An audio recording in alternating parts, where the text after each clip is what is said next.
घर या गाड़ी के लिए तो कारोबार के लिए चाहे लोन लेना हो, कैसे आम आदमी के लिए लोन लेना आसान हो, इसके लिए आरबीआई की तरफ से क्या कदम उठाए जा रहे हैं और इस बार बजट से बैंकिंग सेक्टर की क्या उम्मीदें हैं, इस पर एक खास चर्चा की शुरुआत करते हैं। हमारे साथ इंडियन बैंक्स एसोसिएशन के चीफ एग्जीक्यूटिव सुनील मेहता है। सुनील जी, आपका स्वागत है जी बिजनेस पर।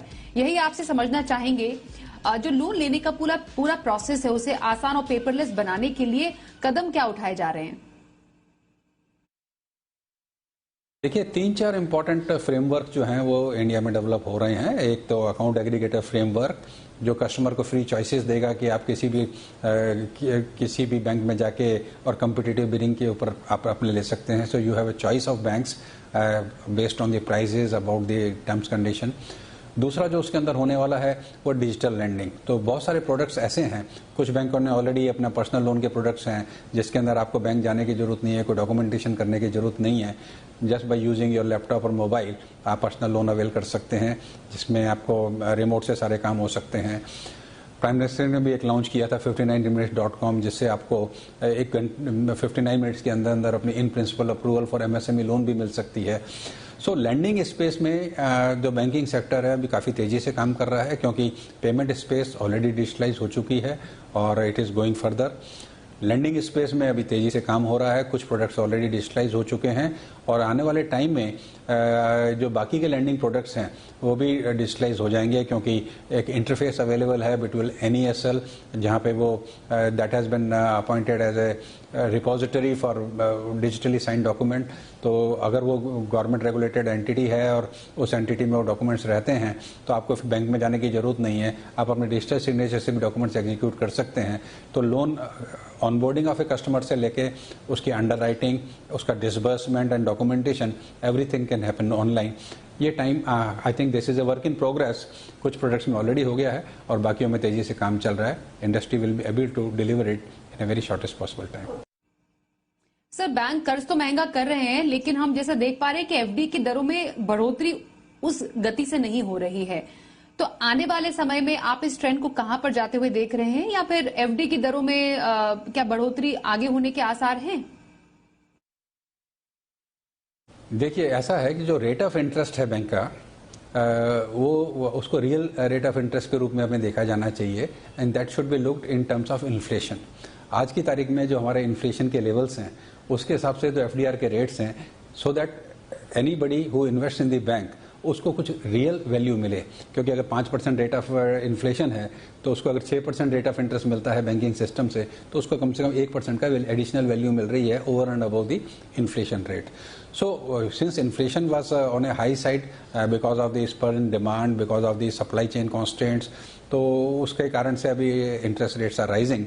But I don't think this is going to continue for a very long time, क्योंकि gradually जो inflation है वो RBI is targeting to bring it below 5%, और अगर जब वो inflation हमारा below 5% आ जाता है तो I think the interest rate scenario in deposits will moderate, but which will be good for the system, क्योंकि deposits banking के लिए raw material है। तो अगर हमारे डिपॉजिट के रेट बढ़ते हैं तो हमारे लैंडिंग के भी रेट बढ़ते हैं। तो इन ए वे समटाइम्स इस effect the overall economy, because जब लैंडिंग के रेट बढ़ेंगे तो इन्फ्लेशन भी बढ़ता है, उसके कॉस्ट ऑफ मैन्युफैक्चरिंग भी बढ़ती है और हमारे एक्सपोर्ट की कम्पिटिटिवनेस। सर, एक प्रॉब्लम को डिस्कस करना बेहद जरूरी है, वो है साइबर फ्रॉड का मामला, जो हमें मालूम है लगातार बढ़ता जा रहा है। बैंक भी इसे अछूते नहीं है। अब इससे निपटने के लिए बैंक कैसे ठोस कदम उठाने की तैयारी में? देखिए, there is always a people risk involve. So जहाँ तक इंडिविजुअल्स की बात है, कोई इंडिविजुअल अगर गलत करना चाहता है तो then definitely create the problems. पर बैंकिंग सिस्टम ने काफ़ी रोबस्ट सिक्योरिटी सिस्टम्स बिल्डअप किए हैं। We have got a SOC which works 24 hours a day, जिसके अंदर बैंक जो है डिफरेंट टाइप के साइबर अटैक्स को प्रिवेंट करता है।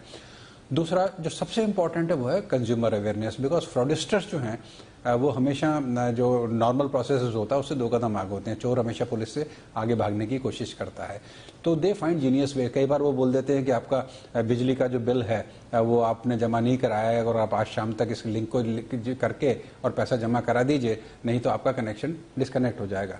तो बहुत सारे लोग पैनिक हो जाते हैं कि हमारी बिजली डिस्कनेक्ट हो जाएगी, वो उस लिंक पे जाते हैं और अपने सारी डिटेल्स शेयर कर लेते हैं, देन दे गेट डिफ्रॉडेड। इसी तरह से वो KYC के नाम पे भी बहुत से लोग फ्रॉड की करते हैं। तो जो बहुत ज्यादा जरूरत है वो है इस समय कंज्यूमर अवेयरनेस क्रिएट करने की। बिल्कुल सर, अवेयरनेस सब स्तर पर होने बेहद जरूरी है। एक और इनफैक्ट मैं आपसे समझना चाह रही थी कि जो केंद्र सरकार की जनधन स्कीम है वो काफी हिट रही है, लेकिन इन खातों में जो रकम पड़ी है ये समझना जरूरी है, उस पर बेहतर रिटर्न हासिल करने के लिए कोई खास स्कीम की तैयारी की जा रही है? देखिए, जनधन के बारे में शुरू में सबको ये गलतफहमी थी कि ये बहुत लास्ट माइल लोगों का अकाउंट है और पैसा नहीं होगा।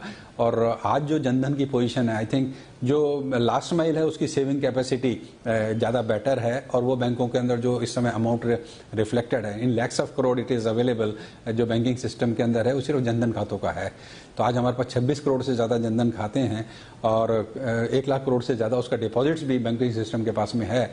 तो जनधन तो बेसिकली कासा के लिए, बैंकिंग सिस्टम के लिए बहुत बेनिफिशियल सिद्ध हुआ है, besides providing financial inclusion to the last mile. और उसका सबसे बड़ा जो फायदा मिला है वो है डायरेक्ट बेनिफिट ट्रांसफर में। आपने देखा होगा कि पेंडेमिक में भी घर बैठे लोगों के अकाउंट्स में पैसे चले गए और वो उन्होंने अपने एटीएम से विड्रॉ कर लिए या मोबाइल बैंकिंग के थ्रू या यूपीआई के थ्रू पेमेंट्स कर लिए। तो वो जो कन्वीनियंस हुई है that was because they were having the bank account while the Jan Dhan campaign was going on. Sir, आखिरी सवाल आपसे होगा, बजट आने वाला है, हर सेक्टर की अपनी अपनी उम्मीदें हैं, बैंकिंग सेक्टर की क्या उम्मीदें हैं बजट से? देखिए, एवरीबडी एक्सपेक्ट फ्रॉम बजट के टैक्सेस कम कर दीजिए, and IBA has already put up demand to the finance ministry. एक चीज जो हमने कही है कि right now there is arbitrage available between the bank FDRs and the small saving schemes.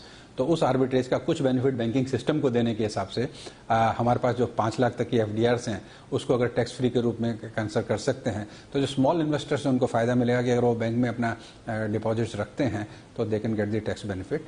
और बाकी तो लेट अस सी। बहुत धन्यवाद करेंगे सुनील मेहता जी हमारे साथ